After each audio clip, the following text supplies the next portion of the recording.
बिस्मिल्लाहिर्रहमानिर्रहीम। अस्सलामुअलैकुम। मुझे पानी का जो गिलास दिया गया था, मेरे सर में बहने वाला खून मेरी नाक से होता हुआ सीधा उसमें गिर रहा था और पानी का रंग खून जैसा हो चुका था। मेरा नाम किश्वर सुल्ताना है। मैं लाहौर जल्लो पार्क के इलाके की रहने वाली हूँ। हम दो बहन भाई, एक भाई और एक बहन थे। मेरे वालिद साहब जल्लो पार्क में ही ग्रेड 4 के अदनी से मुलाजिम थे। उनकी तनख्वाह से तो घर का गुजारा मुमकिन ना था, लिहाजा वो पार्क के अंदर मुख्तलिफ चीज़ें भी बेचा करते थे, जिससे हमारा दिन का खर्चा पूरा हो जाता था और घर का चूल्हा जलता रहता। जब मेरी माँ फेफड़ों की मर्ज में मुबतला होकर इंतहाई लागत हो गई, मजबूरन उनको अस्पताल ले जाना पड़ा, तो अस्पताल के अखराजात को पूरा करने के लिए हम दोनों बहन भाई भी वालिद साहब के हमरा मेहनत मजदूरी करने लगे, मगर इसके बावजूद भी इतना ना कमा पाए कि वालदा के इलाज जारी रख सकें। तो मजबूरन मेरे वालिद साहब ने सरकारी मुलाजमत से रिटायरमेंट ले ली और रिटायरमेंट लेने पर उनको जो 3 लाख रुपए का फ़ंड मिला, वो उन्होंने वालदा के इलाज मुआवजे पर लगा दिया। इतने अखराजात के बावजूद भी मेरी वालदा साहब की तबीयत में कोई बेहतरी नहीं आई। अलबत्ता सिसक कम भरने के बजाय वो अस्पताल में इंतहाई पुरसुकून हालत में इस जहान फ़ानी से कूच कर गई। वालिदा साहबा की मौत के बाद मेरा छोटा भाई घर में रहते हुए डरता था और मैं चूँकि जवानी की दहलीज पर खड़ी थी, तो मुझे वालिद साहब अकेले घर नहीं छोड़ सकते थे। लिहाजा वालिद साहब हम दोनों बहन भाइयों को स्कूल से वापस आने के बाद पिछले टाइम अपने साथ जल्लो पार्क ले जाते। वालिद साहब और भाई वहाँ सर्दियों में कबाब, यखनी वाला सूप, चाय और गरम अंडे, जबकि गर्मियों में लेमन सोडा, इमली, आलू बुखारे का पानी और शिकंजी बीन वगैरह बेचते और मैं वहाँ एक लाइट के नीचे रोशनी में बैठकर पढ़ती रहती। मैं चूँकि जवानी की दहलीज पर पहुँच चुकी थी, लिहाजा इस नादान उम्र में आम लड़कियों की तरह मुझे भी लड़कों में दिलचस्पी पैदा होने लगी और अपनी दूसरी सहेलियों से सुनकर मेरा भी दिल चाहने लगा कि मेरा भी बॉयफ्रेंड हो। मुझे याद है जब कॉलेज में मेरा पहला साल शुरू हुआ था, तो मेरे वालिद साहब ने मुझे पास बिठाकर बहुत मोहब्बत से समझाया था कि बेटा, वालिदैन की मोहब्बत के सिवा किसी भी इंसान की मोहब्बत सच्ची और मुखलिस नहीं होती। मैं नहीं चाहता कि कोई दरिंदा से इंसान मेरे बेटे को बहकाकर उसके जज्बात को ठेस पहुंचाए या मेरी इज़्ज़त के साथ खिलवाड़ करते उसे पामाल कर दे। मैंने वालिद साहब की बातों का असर लिया, मगर फ़कत 2 या 3 दिन बाद, उसके बाद शाम को जब मैं पार्क में बैठी पढ़ रही होती, तो मुझे महसूस होता कि एक लड़का मुसलसल मुझे देख रहा है। मैं चाहकर भी उसे नज़रअंदाज न कर पाती। यहाँ तक कि कुछ दिनों बाद मैंने अपने वालिद साहब की तरबियत और तमाम नसीहतें पर से पुष्ट डालकर उस लड़के से आंखें मिला ली और फिर मुँह ज़बानी बात करने के बाद मोबाइल नंबर तक बात पहुँच गई। फिर मैं वालिद साहब के मोबाइल से रात को चोरी छुपे सारी रात अपने महबूब से बातें करने लगी। फिर इसी पार्क में वालिद साहब और भाई की नज़रों से ओझल होकर अपने महबूब से मिलने लगी। बाद मुझे महबूब की मोहब्बत इस हद तक सच्ची लगने लगी कि मैंने वालिद साहब की मोहब्बत और नसीहत को भुलाकर अपना जिस्म अपने महबूब को सौंप दिया और फिर इस गुनाह की ऐसी लत लगी कि पता नहीं कितनी बार उस शख्स ने मेरा जिस्म नोचा। बाद जब मैंने उससे ज़िद की कि वो मुझसे निकाह करे, तो उसने टाल मटोल से काम देना शुरू कर दिया। जब मैंने उसके तमाम बहाने दूर कर दिए, तो उसने कहा कि वो इस बात से डरता है कि कहीं मेरे वालिद कोर्ट मैरिज करने के बाद उस पर केस ना कर दें, लिहाजा मैं नहीं कर सकता। बस होना दिगर मेरे वालिद साहब का राज से हटना ज़रूरी था। एक गैर महरम की मोहब्बत में अंधी गुनाह की दलदल में धंसी हुई मैं किश्वर सुल्ताना अपने महबूब शुएब निवाज़ की बातों में आकर अपने वालिद को कत्ल करने पर राज़ी हो गई और वालिद साहब को नींद की गोलियां खिलाकर अपने महबूब को घर बुला लिया, जिसने गला दबाकर मेरे वालिद साहब की जान ले ली और खुद कुछ दिन के लिए अपने आबाई इलाके हारूनाबाद चला गया। मेरे वालिद साहब चूँकि गरीब आदमी थे, लिहाजा किसी को भी शक ना गुजरा कि उनका कत्ल हुआ है। बिना किसी भी कानूनी कार्रवाई के उनको गुस्ल देकर कफन के बाद जनाजा करवा के दफन कर दिया गया और वालिद साहब की मौत के 10 दिन बाद मेरा भाई ने करीबी इंडस्ट्री में जॉब करना शुरू कर दी। मैंने अपने महबूब से राब्ते बहाल कर लिए और एक बार भाई घर से निकला तो मैं भी शुएब निवाज़ के साथ निकलकर फरार हो गई और उनके आबाई गाँव पहुँच गई, जो पंजाब की आखिरी हद हारूनाबाद में आता था। वहाँ जाते ही शुएब के घर वालों ने मुझे कबूल करने से इनकार कर दिया। मजबूरन मेरे महबूब ने गांव के अपने किसी करीबी दोस्त का घर मांगा जिसमें मुझे कुछ दिन रख सकते, मगर उसके दोस्त ने भी घर देने की एवज़ मेरा जिस्म मांग लिया और मेरा नाम निहाद महबूब, जिसकी खातिर मैंने अपने सगे बाप की जान ले ली थी, उसने अपने दोस्त की शर्त मान ली और जब मुझसे उसने अपने दोस्त की इस ख्वाहिश के मुतालिक बात की, तो मैंने उसको समझाया कि वो मेरा मुजाजी खुदा है और मैं उसके सिवा किसी और मर्द के बिस्तर की जीना नहीं बन सकती। इसके जवाब में शुएब निवाज़ ने मुझे मेरे बाप की मेरी हाथों मौत का हवाला देते हुए कहा कि जो अपने मुआवजों को अपने हाथों से मार दें, उनके जिस्म फिर गैर नोचते ही रहती हैं। जब मैं किसी भी सूरत में शोएब निवास के दोस्त के अवस मिटाने पर राज़ी ना हुई तो उसने मुझे मारना शुरू कर दिया और इतना मारा कि मैं बेहोश हो गई और हालत बेहोशी में भी उसने मेरा जिस्म अपने दोस्त को तोहफे में दे दिया और उसके दोस्त ने अपनी हवस मुझ पर बुझा ली। इसके बाद शोएब का किरदार खुलकर मेरे सामने आ गया। उसने दलाल बनते हुए पैसों की एवज मुझे बेचना शुरू कर दिया। अगर मैं उम्मीद से हो जाती तो वो मेरा अबार्शन करवा देता, मगर अब मैं 5 बार उम्मीद से थी तो मैंने ये बात शोएब से छुपा ली। यहाँ तक कि मेरा पेट में मौजूद बच्चा 6 माह का हो चुका है जिसका अबार्शन मुमकिन नहीं था। लिहाजा जब शोएब को ये बात पता चली तो उसने मुझे वाशियाना तशद्दुद का निशाना बनाया। मेरा सर फट चुका है। आसपास के लोगों ने मेरी जान बचाई है, वरना मेरा मुजाजी खुदा आज मुझे कत्ल करने के दर पे था। मुझे पानी का गिलास दिया जिसमें मेरे सर से बहने वाला खून गिरकर उसको भी सुर्ख रंग कर चुका है। रो रो कर मेरी हिचकियाँ बन चुकी हैं। मेरे जिस्म से दर्द की ठेसें उठ रही हैं। मेरा महबूब जिसके कहने पर, जिसकी खातिर मैंने अपने सगे बाप की जान ली थी, उसने आज लोगों के सामने मुझे जिस्म फरोश औरत कहकर तलाक दे दी है और मेरे पेट में मौजूद बच्चे को अपना मानने से इनकार कर दिया है। गांव के कुछ रहमदिल लोग मेरे इलाज मुआवजा के बाद मुझे दारुल अमान भेजने का फ़ैसला कर चुके हैं और इस वक्त मैं अस्पताल में अपने ज़ख्म पर मरहम रखवा रही हूँ। मगर अपनी इस आप पीती को सुनाने के बाद मैं एक बात की कायल हूँ कि गैर महरम की मोहब्बत अजाब है या रब। उन्होंने एक हिजड़े को कुछ रकम खैरात करते हुए कहा था कि मुझे तो इंसाफ नहीं मिला, दुआ करना रोज़े मैशर मेरी बेटी को मिल जाए। हिजड़े ने वही रकम वापस उनकी हथेली पर रखते हुए कहा था कि आपको इंसाफ ना मिलता क्योंकि आप मसीहा के रूम में जल्लाद थीं, आप खुद ना इंसाफ थीं, मगर रोज़े मैशर आपकी बेटी को इंसाफ ज़रूर मिलेगा क्योंकि वो मासूम थी। मेरा नाम डॉक्टर आलिया उबैद है। मैं आज से 20 साल पहले अपने शोहर के हमरा अमेरिका के शहर शिकागो मुंतकिल हो गई थी। मेरे शोहर ने बैंक में जॉब कर ली थी जबकि मैंने अपने मेडिकल के शोबे में ही काम करना शुरू कर दिया था। अल्लाह ताला ने मुझे दौलत से इंतहा नवाजा था। फिर मुझे एक बेटी अता कर दी थी। मेरे पास दुनिया की तकरीबन हर नेमत मौजूद थी। मैं अपनी ज़िंदगी में रोज़ के इस मकाम तक गई थी कि मैं जो चाहती थी, जैसे सोचती थी वैसा ही हो जाता। मुझे अपनी रिहायशी सोसाइटी, पाकिस्तानी कम्यूनिटी और अपनी फील्ड में एक मुनफरिद मकाम हासिल था। लोग हसरत करते थे कि चंद लम्हे मेरे साथ गुजार सकें, मगर मेरे पास इतना टाइम ही नहीं होता था। फिर यही टाइम बदल जाता है। मेरी बेटी 14वें साल में कदम रखती है, मुझे खबर मिलती है मेरे शोहर हार्ट अटैक से चल बसी हैं। इतना अरसा साथ गुजारने के बाद यूँ बिछड़ जाने का सदमा था, मगर मैं दौलत की रेल पेल में इस कदर डूबी हुई थी कि पूरी तरह शोहर का शौक भी ना मना सकी। ससुराल और मेके वालों के लाख मिन्नतों के बावजूद मैंने बजाय शोहर की मैयत को पाकिस्तान लाने के वहीं एक इस्लामिक सेंटर के ज़रिए उसकी तदफीन करवा दी। जिस दिन मैंने शोहर की मैयत इस्लामिक सेंटर को दी, उस रात में अपने हमेशा वराना अमूर से मुतल्लिक़ एक मीटिंग अटेंड करने के बाद अपनी बेटी के हमरा एक पार्टी में शरीक हुई थी। दुनियावी दौलत के नशे ने मुझे इस्लाम से इस हद तक नाबुलंद कर दिया था कि मैं इद्दत मुकम्मल करना भूल गई थी। शोहर की मौत के बाद मिलने वाली तमाम फ़ंड्स मैंने अपनी बेटी के अकाउंट में जमा करवाए और ख़ुद एक बार फिर दौलत के पीछे भागने लगी। शोहर की मौत के बाद भी मैंने कोई सबक नहीं सीखा, यहाँ तक कि अपनी बेटी तक पर भी तवज्जो नहीं दी।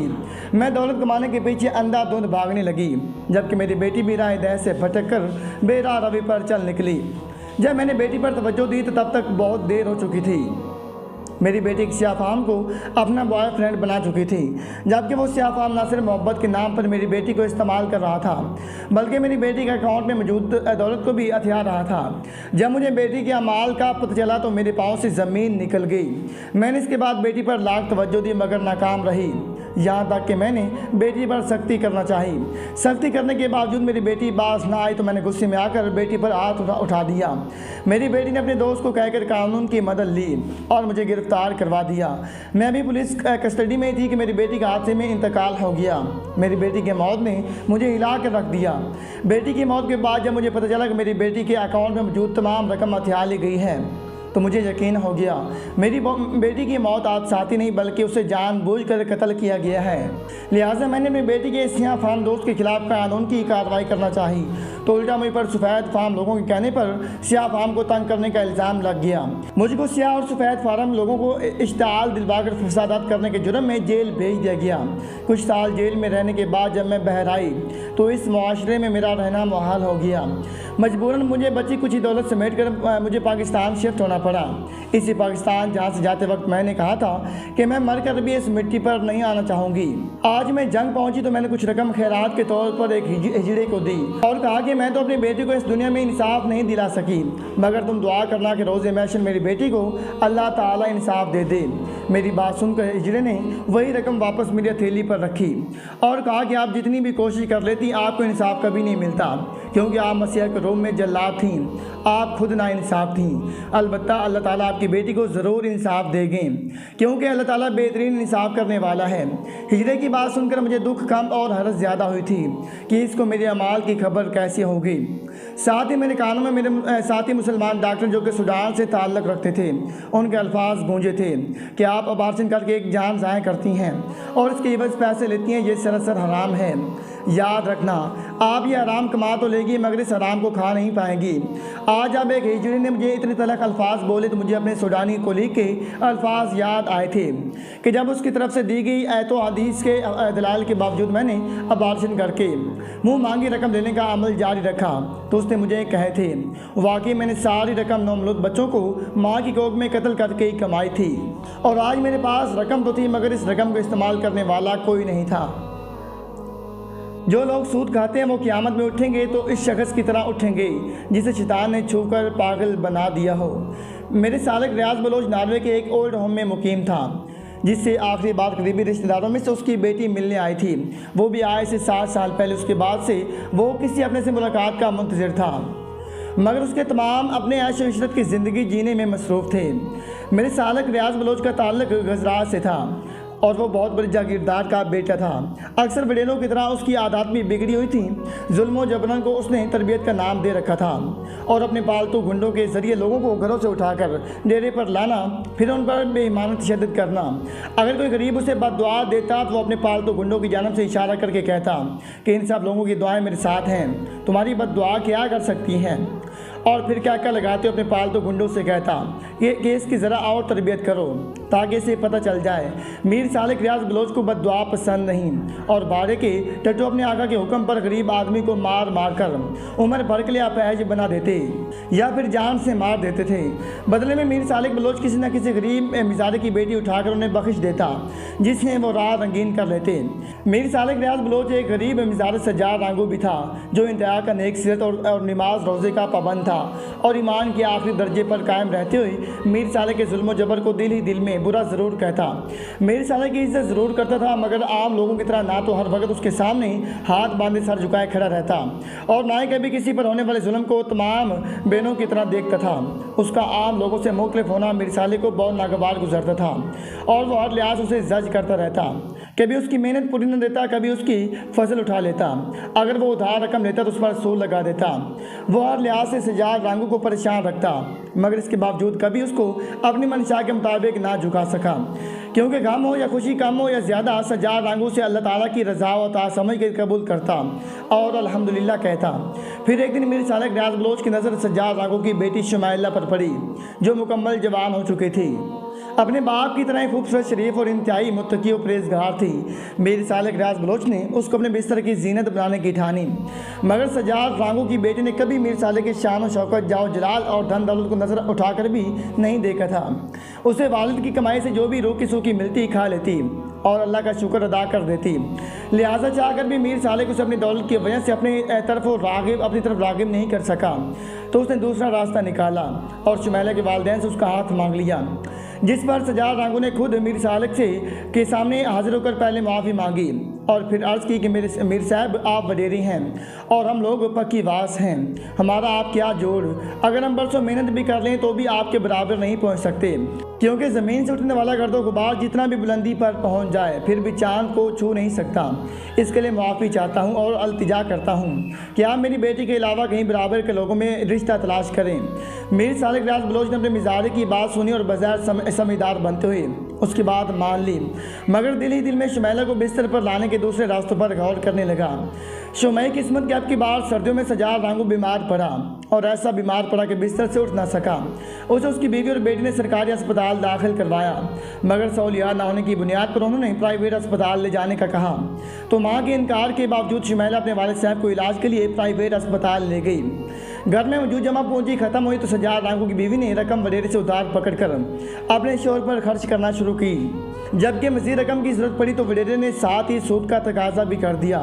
मरता क्या न करता कि मुस्ताक शुमैला की मां ने सूद पर रकम लेकर भी अपने शोहर के इलाज पर लगा दी, मगर उसकी ज़िंदगी ख़त्म थी। वो चाहकर भी अपने शोहर को नहीं बचा सकी।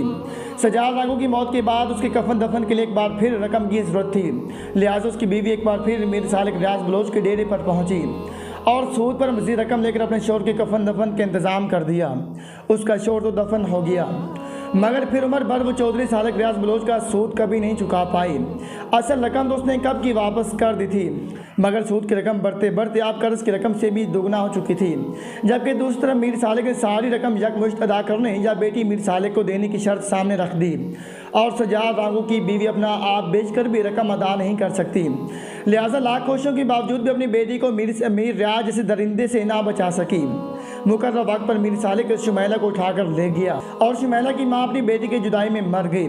दूसरी तरफ मीर सालिक ने बिना निकाह के शुमैला को नोचना शुरू कर दिया, यहाँ तक उसके नेक सिरत आदात व तरबियत की वजह से वो ये गिलाजत बर्दाश्त नहीं कर सकी और दिमागी तवाज़न खो बैठी। तो मीर सालिक रियाज बलोच से बड़े बड़े लोहे के संगनुमा जंजीरों से बांध दिया ताकि खुद को या मुझे नुकसान ना पहुँचाए, और दिमागी तवाज़न दुरुस्त ना रहने की हालत में भी उसे अपने हवस का निशाना बनाता रहा। जब उसे पता चला कि शुमैला अब उम्मीद से और मीर सालिक रियाज बलोच का अपना दिल भी उससे भर गया, तो उसने कापर के एक टुकड़े को शुमैला के हाथों पैरों पर की जंजीरों में से गुजार कर शुमैला के हाथ में पकड़ाया और दूसरी तरफ उसे बिजली की सप्लाई दे दी। यूँ शुमैला तड़प तड़प पर जान से चली गई और कोख में मौजूद नन्ही जान को भी साथ ले गई। दूसरी तरफ मीर सालिक बलोच ने हातिम ताई की तरह कब्र को लात मारते हुए शुमैला के कफन दफन होने वाले तमाम अखराजात खुद बर्दाश्त किए और लोगों को बताया कि घरेलू कामकाज के दौरान करंट लगने से शुमैला की मौत हो गई है। शुमैला की मौत के बाद मीर सालिक रियाज बलोच ने अपने वालिदैन की मर्ज़ी के साथ अपने रिश्तेदारों में शादी की और शादी के बाद बमा फैमिली नॉर्वे शिफ्ट हो गया। अल्लाह ताला ने उसे एक बेटी और एक बेटे से नवाजा। जब उसकी औलाद जवानी की दहलीज पर पहुंची तो मीर सालिक नॉर्वे में एक रोड एक्सीडेंट में आंखों की बेनाई और दिमागी तवाज़ुन खो बैठा। मगरबी रस्म रिवाज में पली बड़ी औलाद ने उसे अपने लिए बोझ समझा और ओल्ड होम में छोड़ आए। उसकी बीवी ने उसे तलाक लिए बिना ही किसी मकामी शख्स से शादी कर ली। बेटे ने सूडान की एक मसीहा लड़की से शादी की और फिर न्यूयॉर्क चला गया, जबकि 7 साल पहले उसकी बेटी ने भी एक गैर मुस्लिम बॉयफ्रेंड से शादी कर ली है और आखिरी बार शादी के बाद अपने शोहर के हमरा अपने बाप को मिलने गई। इसके बाद पलट कर भी खबर ना ली। मीर सालिक रियाज बलोच को भी ऐसे जंजीरों में जकड़ कर रखा गया था। जब भी कुछ देर के लिए उसका दिमागी तवाज़ुन बेहतर होता तो वो अपनी औलाद को पुकारता है, तस्लीम करता है कि उसने शुमैला पर जुल्म किया और मानता है कि सूद बहुत बड़ा गुनाह है, मगर अफसोस अब वो ये सब कुछ अल्लाह ताला की पकड़ में आने के बाद करता है और अल्लाह ताला की पकड़ तो बहुत सख्त है। काश वो अल्लाह की गिरफ्त में आने से पहले अल्लाह के सामने जाता तो शायद अल्लाह ताला की ज़ात उसे मुआफ़ कर देती।